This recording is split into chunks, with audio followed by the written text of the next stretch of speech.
Hey guys, so I just finished this DC Compact Edition of The Joker by Brian Azzarello, and here are my quick thoughts on this little book.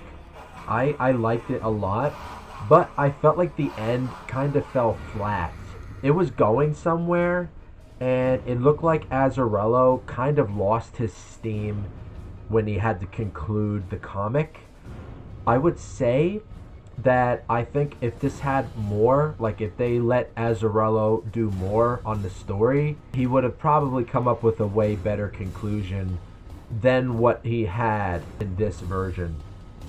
But despite the lackluster ending, the rest of the book itself is awesome. Like, the art in this is like crazy good.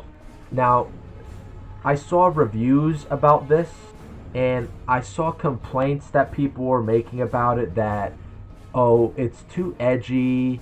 Maybe this was cool at the time when it came out, but now it's not so cool. It's kind of lame.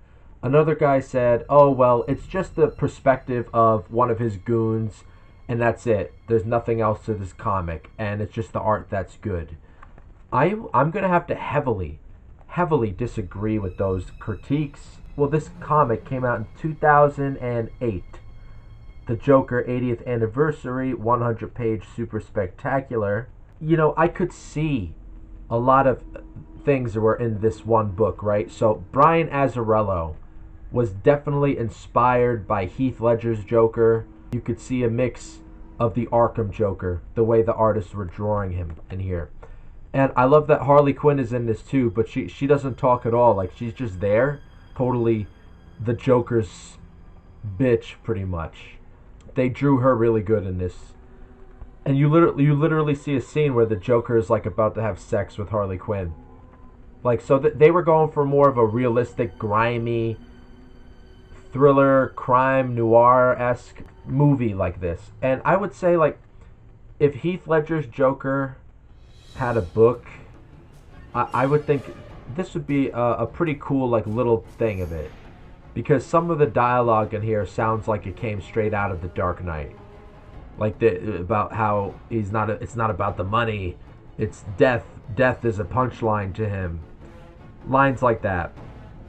He has an issue with the Two-Face in this a little bit. So the reason why I feel like it felt flat is because, spoiler alert, yeah, obviously after the Joker goes on his tirade, he does all these crazy crimes, and he's the king of the streets for a little while. Batman finally catches up to him, and, like, the Joker even senses it. Like, he has the 2 cents about it. Like, he's, like, talking to Johnny Frost. So, like, the Joker's telling Johnny near the end, don't you feel it? Don't you feel it closing in? And it was Batman. So Batman stops him at the end. And I'm not saying the end sucks because Batman caught him. It felt like a rushed end. Like, it felt like Brian Azzarello was trying to go somewhere a little darker and deeper with this story, but it seemed like he got cut off, and he maybe had a deadline, or maybe he got carried away and they told him, no, it's got to be a certain amount of time, pages, and that's all we're going to need. We don't need any more. So I actually think doing it through Johnny Frost, I think it's pretty unique how they did Harley Quinn in this.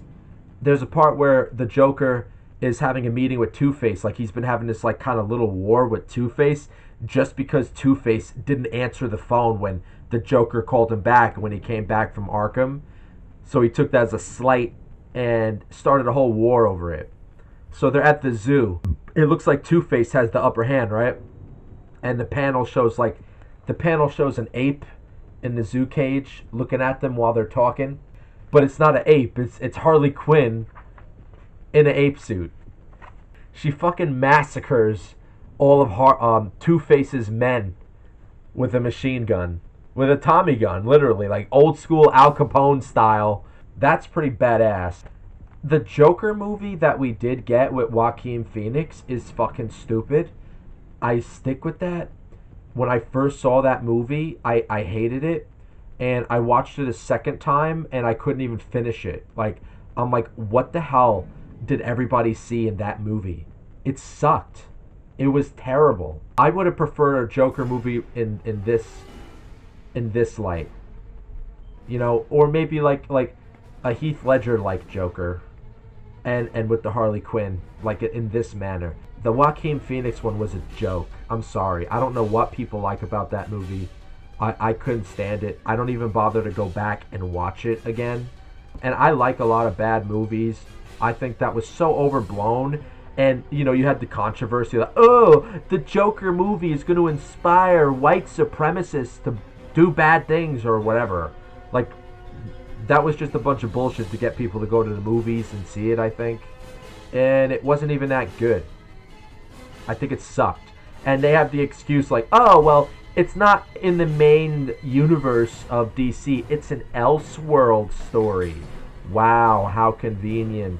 Why I also like this version compared to even that shit movie, it gives a little homage to a lot of characters. Like Killer Croc, Waylon, is in here a little bit. He's like just the side, he works for the Joker. You see the Penguin come in for a little bit. Oh, and which reminds me, another reason why I enjoyed this, it reminded me of a Penguin mini-series comic that I loved. I forgot who wrote it, but it was like a really dark take on the Penguin. And I don't have that in a trade paperback form. I have the actual single issue comics of that little mini-series on the Penguin. That's the one that would have like flashbacks of the Penguin's childhood and why he was like so fucking mean. And he ends up like dating a blind woman. I think there's even a part in that miniseries where he tries to kill like a bunch of children with like umbrella penguins that have bombs inside of them.